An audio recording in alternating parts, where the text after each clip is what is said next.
কুল ইয়া ইবাদিয়াল্লাযীনা আসরাফু আলা আনফুসিহিম লা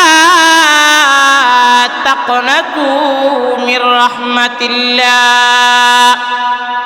আল্লাহ রাব্বুল আলামিন যখন বলেন, হে নবী আমার, আপনি জানিয়ে দেন আমার উম্মতদেরকে, ও নবী আমার, আপনি আমার উম্মতদেরকে জানিয়ে দেন যারা অন্যায় করেছে, যারা গুনাহ করেছে, যারা নিজের নফসের দুকায়ে পড়ে, যারা শয়তানের দুকায়ে পড়ে গুনাহ করেছে, অন্যায় করে ফেলেছে, ও নবী আমার, আপনি তাদেরকে জানিয়ে দেন তারা যেন আমার রহমত থেকে নিরাশ না হয়।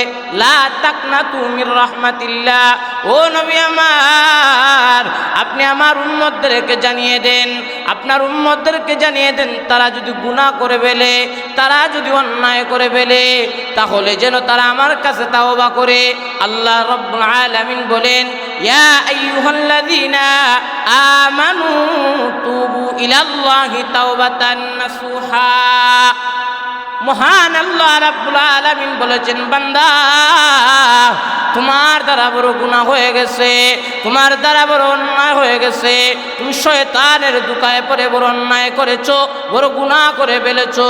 ও বান্দা, টেনশনের কোনো কারণ নাই, কারণ আল্লাহ নবী জনাবে মুহাম্মদুর রাসূলুল্লাহ সাল্লাল্লাহু আলাইহি ওয়াসাল্লাম বলেন, আত্তাইবু মিনাজ যামবি কামাল লা যামবালা।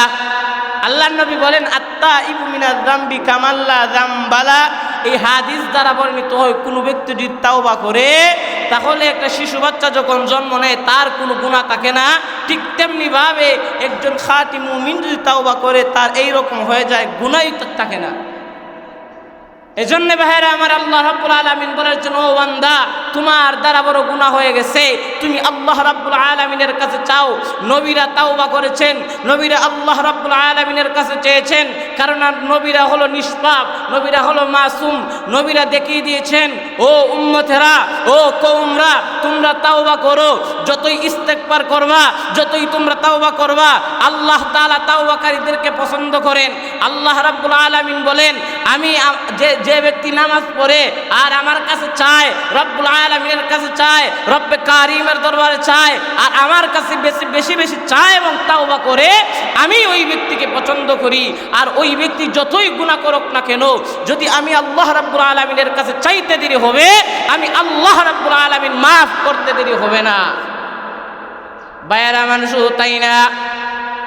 আমরা মুসলমান, অথচ আমরা গুনাহ করি কিন্তু তাওবা করি না। পয়গম্বর মূসা আলাইহিস সালাতু ওয়াস সালামের জামানায় একটা দুর্ভিক্ষ দেখা দিয়ে দেয়, বৃষ্টি হয় না।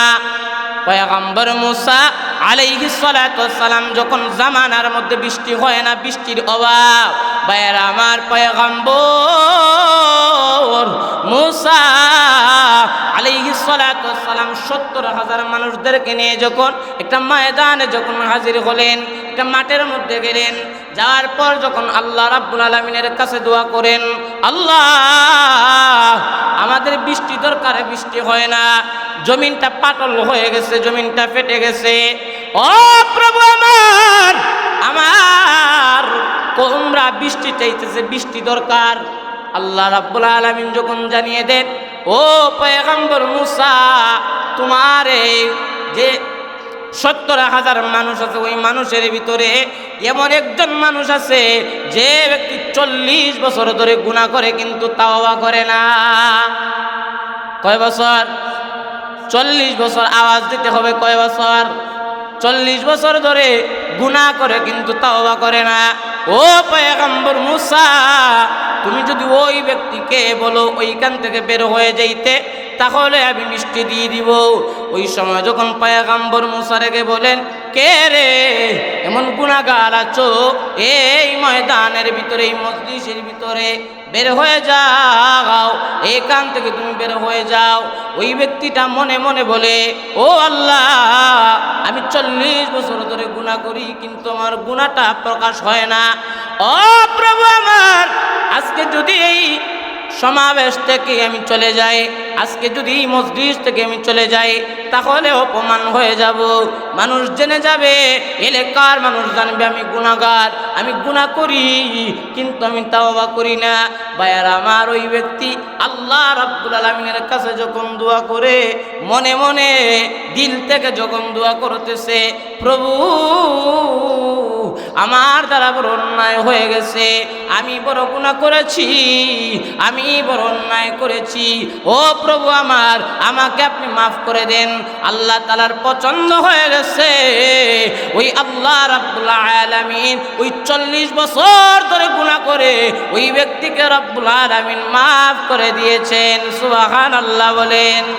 ভাইয়ার আমার, শুধু তাই না, আল্লাহ রাব্বুল আলামিন বলেন, ওয়াল্লাযীনা ইযা ফাআলু ফাহিশাতান আও যালামু আনফুসাহুম যাকারুল্লাহা ফাস্তাগফিরু লিযুনুবিহিম ওয়া মান ইয়াগফিরুয যুনুবা ইল্লাল্লাহ ওয়া লাম ইউসিররু আলা মা ফাআলু ওয়া হুম ইয়ালামুন। আল্লাহ বলেন, যারা মুমিন হবে, যারা পরহেজগার হবে, যারা তাকওয়াবান হবে, তারা যদি গুনাহ করে ফেলে তাহলে তারা পাগল পারা হয়ে যাবে তাওবা করার জন্য। কথা বলেন ঠিক কিনা?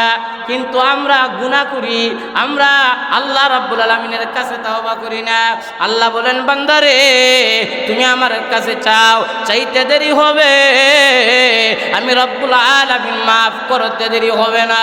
শুধু তাই না, আল্লাহ বলেন, যারা পরহেজগার হবে, যারা তাকওয়াবান হবে, ও ভাইরা আমার, সম্মানিত মুসল্লিয়ানে কেরাম, আজকে ভালো করে খেয়াল করে শুনবেন। আল্লাহ রাব্বুল আলামিন বলেন, যারা পরহেজগার, যারা তাকওয়াবান হবে, আল্লাহ রাব্বুল আলামিনকে ডাকবে, তাদের দ্বারা যদি কোনো অশ্লীল কাজ হয়ে যায়, তাদের দ্বারা যদি কোনো গুনাহ হয়ে যায়, তাহলে তারা পাগল পারা হয়ে যাবে তাওবা করার জন্য। কিন্তু আমরা তো আল্লাহরে ডরাইনি।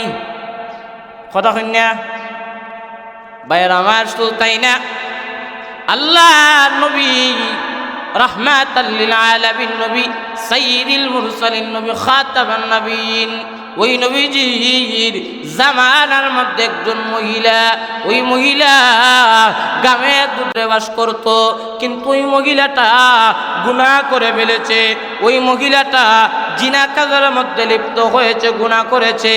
ও মুসলমান, ওই মহিলা এবার আল্লাহর নবীজির দরবারে যখন যায়, ইয়া রাসূলুল্লাহ, ইয়া হাবিবাল্লাহ, ও নবী আমার দ্বারা বড় অন্যায় হয়ে গেছে, আমি বড় গুনাহ করেছি। আল্লাহর নবী বলেন, মহিলা রে, তুমি কি এমন অন্যায় করেছো, কি এমন অপরাধ করে ফেলেছো? ও মহিলা, তুমি কি এমন অন্যায় করেছো, পাগল পারা হয়ে গেছো তাওবা করার জন্য? ও মহিলা এবার যখন জবাব দে, ইয়া রাসূলুল্লাহ, ইয়া হাবিবাল্লাহ, নবী, আমি জিনা কাজের মধ্যে লিপ্ত হয়েছি, ওই জিনা কাজের মধ্যে লিপ্ত হয়েছি, অন্যায় করে ফেলেছি। ও নবী আমার, আমাকে আপনি ইসলামের আইন অনুযায়ী শাস্তি দেন। আল্লাহ নবী বলেন, মহিলা রে, এখন তুমি চলে যাও, তোমাকে এখন শাস্তি দেওয়া যাবে না। কারণ ওই মহিলার একটা সন্তান ছিল, ওই সন্তানটা ছোট ছিল। আল্লাহ নবীজির সামনে যখন আসলেন, ইয়া রাসূলুল্লাহ, ইয়া হাবিবাল্লাহ, ও নবী আমার দ্বারা বড় অন্যায় হয়ে গেছে, আমি বড় গুনাহ করেছি। আল্লাহ নবী রাহমাতুল লিল আলামিন যখন বলেন, ও মহিলা, তুমি এখন চলে যাও, আর কিছুদিন পর আসবা, তোমার ওই সন্তানটা যখন কিছু খাইতে অভ্যস্ত হবে, এখন তোমার সন্তানটা ছোট, তুমি অপরাধ করেছো, কিন্তু তোমার সন্তানটা তো কোনো অপরাধ করেনি। কারণ এখন যদি তোমাকে শাস্তি দেয়, ইসলামের আইন অনুযায়ী যখন তোমাকে শাস্তি দিব, তখন তুমি মারা যাওয়ার পর তোমার সন্তানটা কি করবে? ও মহিলা, তুমি চলে যাও, তোমাকে এখন শাস্তি দেওয়া যাবে না। ভাইয়েরা আমার, দেখেন, একটা মহিলা গুনাহ করেছে, অন্যায় করেছে, অপরাধ করেছে, আল্লাহ রাব্বুল আলামিনের কাছে অনুতপ্ত হয়েছে, ভয় হয়, জাহান্নামের ভয় হয়, কিন্তু আমরা ভয় করি না। ও মুসলমান, আমরা নামাজই পড়ি না। নামাজের মধ্যে আল্লাহ তাআলা বলেছেন, ও বান্দা, তুমি যদি কিছু চাওয়ার হয়, আমি আল্লাহ রাব্বুল আলামিনের কাছে যাও। ও বান্দা, তুমি নামাজ পড়ো, যদি কিছু চাওয়ার হয় রব্বুল আলামিনের কাছে চাও। ও বান্দা, তুমি নামাজ নামাজ পড়ো এবং আমাকে তুমি ভয় করো। আল্লাহ বলেন ইয়া আইয়ুহাল্লাযীনা আমানুত্তাকুল্লাহা হাক্কা তুকাতিহি, হে ঈমানদার ইত্তাকুল্লাহ, ভয় করো আল্লাহকে। হাক্কা তুকাতিহি, শুধু ভয় নয়, ভয়ের মতোই ভয় করো। ওয়ালা তামুতুন্না ইল্লা ওয়া আনতুম মুসলিমুন, ও বান্দা, ও মুমিন ঈমানদার, তুমি যখন মারা যাইবা তখন মুসলমান হয়ে তুমি মারা যাইও। ও মুসলমান, এজন্য ঈমানকে পরিপূর্ণ করতে হবে। ও বান্দা, তুমি যখন মারা যাইবা, মারা যাওয়ার পর যখন তোমাকে কবরে রাখা হবে, প্রশ্ন করা হবে মার রাব্বুকা, তোমার রবকে। ও বান্দা, জবাব দাও। ওমা দীনুকা, তোমার দিনটা কি ছিল, তুমি কোন ধর্মে ছিলে। ওমান নাবিয়ুকা, নবীকে দেখানো হবে এবং বলা হবে ওই ব্যক্তিকে তুমি চিনোনি, দুনিয়ায় থাকতে কি দেখছো। ওই ব্যক্তি যারা মুমিন হবে তারা বলবে রব্বি আল্লাহ, আমার রব আল্লাহ, আমি দুনিয়ায় থাকতে আল্লাহর উপরে বিশ্বাস করছি, আল্লাহকে আমি বিশ্বাস করছি। ও আমি দুনিয়াতে থাকতে নামাজ পড়েছি। নবী বলেছেন ও উম্মতেরা তোমরা নামাজ পড়ো, ও উম্মতেরা তোমরা আল্লাহকে ভয় করো। এজন্যই মুমিন বান্দা জবাব দিয়ে দিবে। যারা জাহান্নামী হবে তাদের এমন পরিস্থিতি হবে যখন কবরে রাখা হবে, ও বান্দা তুমি আজকে গুনাহ করো কিন্তু আল্লাহ তাআলার কাছে চাও না, তোমার মরণের ভয় হয় না, তোমার আল্লাহর প্রতি ভয় নাই, তোমার জাহান্নামের ভয় নাই। ও বান্দা, তোমাকে যখন কবরে রাখা হবে, রাখার পর ওই কবরে বেনামাজির শাস্তি কিরকম হবে। যারা নামাজ পড়ে না তাদেরকে যখন রাখা হবে, রাখার পর যখন দু পাশের মাটি কবরের মাটি এমনভাবে চাপ দিবে, এক জায়গার হাড্ডি আরেক জায়গায় চলে যাবে। যারা বেনামাজি হবে, যারা নামাজ পড়ে না, যারা আল্লাহ তাআলার কাছে চায় না, ও বান্দা ভয় করো আল্লাহকে। আল্লাহ বলেন বান্দারে, তুমি যতই গুনাহ করো কিন্তু রব্বুল আলামিনের কাছে চাও, আমি আল্লাহ রব্বুল আলামিন তোমাকে মাফ করে দেব।